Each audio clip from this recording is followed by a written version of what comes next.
Chapter 30 of Middlemarch by George Eliot. Recording by Margaret Espaillat.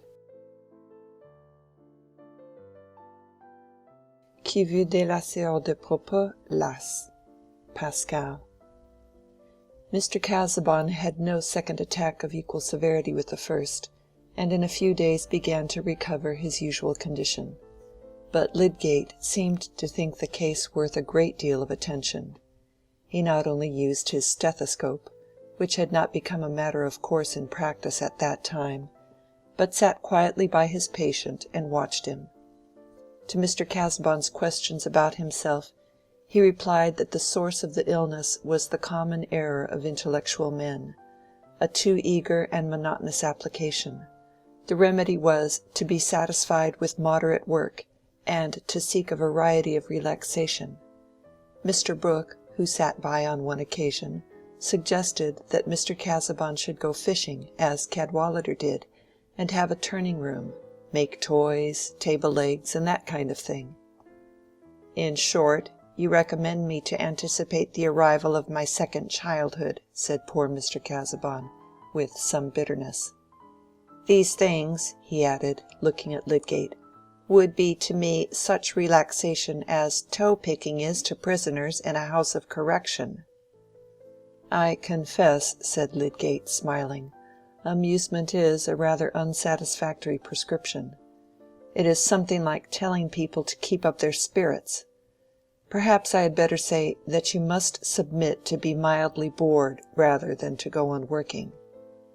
"Yes, yes," said Mr. Brooke. "Get Dorothea to play backgammon with you in the evenings. And shuttlecock now. I don't know a finer game than shuttlecock for the daytime. I remember it all the fashion. To be sure, your eyes might not stand that, Casaubon. But you must unbend, you know. Why, you might take to some light study. Conchology now. I always think that must be a light study. Or get Dorothea to read you light things. Smollett, Roderick Random, Humphrey Clinker. They are a little broad, but she may read anything now she's married, you know. I remember they made me laugh uncommonly. There's a droll bit about a postilion's breeches. We have no such humor now. I've gone through all these things, but they might be rather new to you." "As new as eating thistles," would have been an answer to represent Mr. Casaubon's feelings. But he only bowed resignedly, with due respect to his wife's uncle, and observed that doubtless the works he mentioned had served as a resource to a certain order of minds. "You see," said the able magistrate to Lydgate when they were outside the door, "Casaubon has been a little narrow.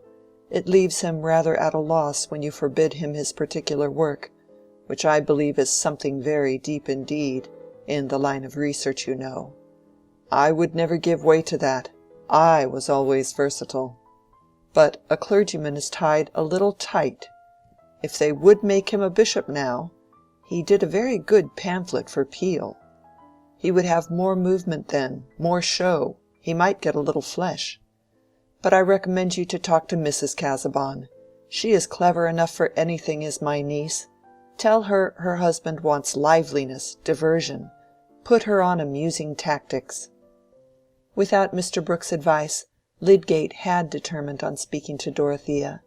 She had not been present while her uncle was throwing out his pleasant suggestions as to the mode in which life at Lowick might be enlivened, but she was usually by her husband's side, and the unaffected signs of intense anxiety in her face and voice about whatever touched his mind or health made a drama which Lydgate was inclined to watch.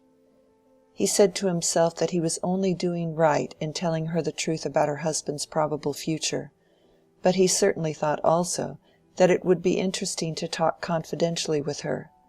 A medical man likes to make psychological observations, and sometimes in the pursuit of such studies is too easily tempted into momentous prophecy which life and death easily set at naught. Lydgate had often been satirical on this gratuitous prediction, and he meant now to be guarded. He asked for Mrs. Casaubon, but being told that she was out walking, he was going away, when Dorothea and Celia appeared, both glowing from their struggle with the March wind. When Lydgate begged to speak with her alone, Dorothea opened the library door which happened to be the nearest, thinking of nothing at that moment but what he might have to say about Mr. Casaubon. It was the first time she had entered this room since her husband had been taken ill, and the servant had chosen not to open the shutters. But there was light enough to read by from the narrow upper panes of the windows. "You will not mind this sombre light," said Dorothea, standing in the middle of the room. "Since you forbade books, the library has been out of the question. But Mr. Casaubon will soon be here again, I hope. Is he not making progress?" "Yes, much more rapid progress than I at first expected. Indeed, he is already nearly in his usual state of health." "Do you not fear that the illness will return?" said Dorothea, whose quick ear had detected some significance in Lydgate's tone. "Such cases are peculiarly difficult to pronounce upon," said Lydgate. "The only point on which I can be confident is that it will be desirable to be very watchful on Mr. Casaubon's account, lest he should in any way strain his nervous power." "I beseech you to speak quite plainly," said Dorothea, in an imploring tone. "I cannot bear to think that there might be something which I did not know, and which, if I had known it, would have made me act differently." The words came out like a cry. It was evident that they were the voice of some mental experience which lay not very far off. "Sit down," she added, placing herself on the nearest chair, and throwing off her bonnet and gloves with an instinctive discarding of formality where a great question of destiny was concerned. "What you say now justifies my own view," said Lydgate. "I think it is one's function as a medical man to hinder regrets of that sort as far as possible. But I beg you to observe that Mr. Casaubon's case is precisely of the kind in which the issue is most difficult to pronounce upon. He may possibly live for 15 years or more, without much worse health than he has had hitherto." Dorothea had turned very pale, and when Lydgate paused, she said in a low voice, "You mean if we are very careful." "Yes, careful against mental agitation of all kinds, and against excessive application." "He would be miserable if he had to give up his work," said Dorothea, with a quick prevision of that wretchedness. "I am aware of that. The only course is to try by all means, direct and indirect, to moderate and vary his occupations. With a happy concurrence of circumstances, there is, as I said, no immediate danger from that affection of the heart which I believe to have been the cause of his late attack. On the other hand, it is possible that the disease may develop itself more rapidly. It is one of those cases in which death is sometimes sudden. Nothing should be neglected which might be affected by such an issue."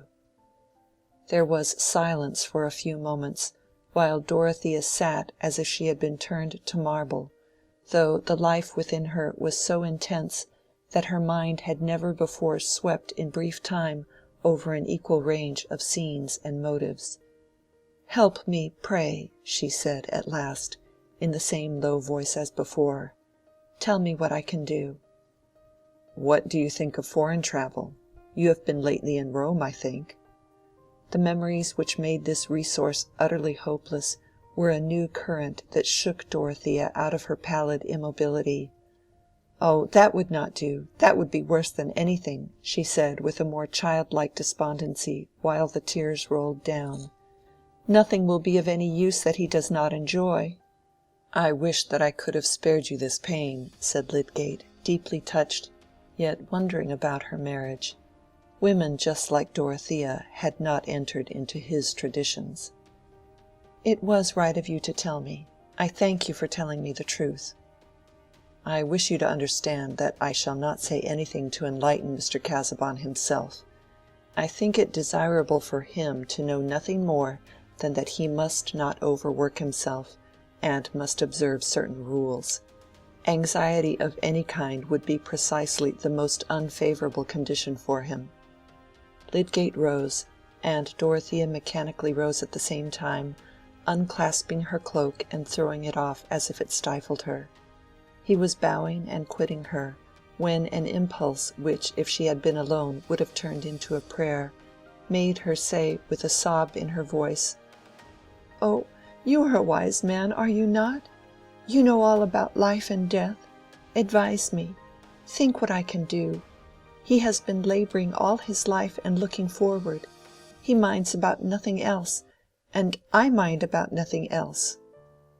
For years after, Lydgate remembered the impression produced in him by this involuntary appeal, this cry from soul to soul, without other consciousness than their moving with kindred natures in the same embroiled medium, the same troublous, fitfully illuminated life. But what could he say now, except that he should see Mr. Casaubon again tomorrow? When he was gone, Dorothea's tears gushed forth and relieved her stifling oppression. Then she dried her eyes, reminded that her distress must not be betrayed to her husband, and looked round the room thinking that she must order the servant to attend to it as usual, since Mr. Casaubon might now at any moment wish to enter.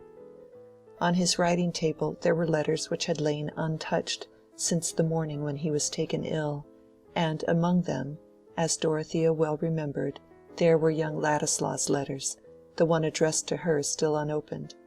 The associations of these letters had been made the more painful by that sudden attack of illness which she felt that the agitation caused by her anger might have helped to bring on. It would be time enough to read them when they were again thrust upon her, and she had no inclination to fetch them from the library. But now it occurred to her that they should be put out of her husband's sight. Whatever might have been the sources of his annoyance about them, he must, if possible, not be annoyed again. And she ran her eyes first over the letter addressed to him, to assure herself whether or not it would be necessary to write in order to hinder the offensive visit. Will wrote from Rome, and began by saying that his obligations to Mr. Casaubon were too deep for all thanks not to seem impertinent. It was plain that if he were not grateful, he must be the poorest spirited rascal who had ever found a generous friend. To expand in wordy thanks would be like saying, "I am honest." But Will had come to perceive that his defects, which Mr. Casaubon had himself often pointed to, needed for their correction that more strenuous position which his relative's generosity had hitherto prevented from being inevitable. He trusted that he should make the best return, if return were possible, by showing the effectiveness of the education for which he was indebted, and by ceasing in future to need any diversion towards himself of funds on which others might have a better claim. He was coming to England to try his fortune, as many other men were obliged to do whose only capital was in their brains.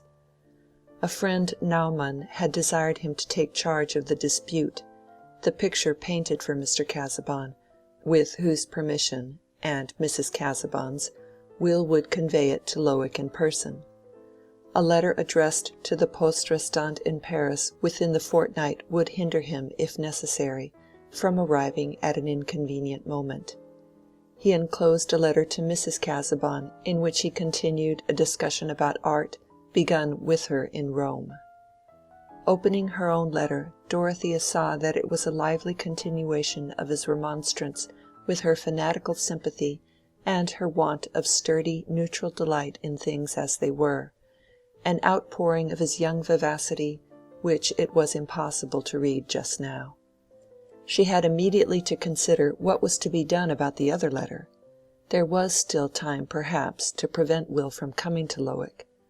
Dorothea ended by giving the letter to her uncle, who was still in the house, and begging him to let Will know that Mr. Casaubon had been ill, and that his health would not allow the reception of any visitors.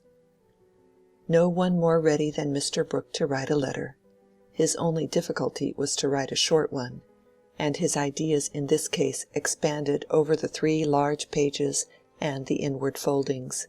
He had simply said to Dorothea, "To be sure, I will write, my dear.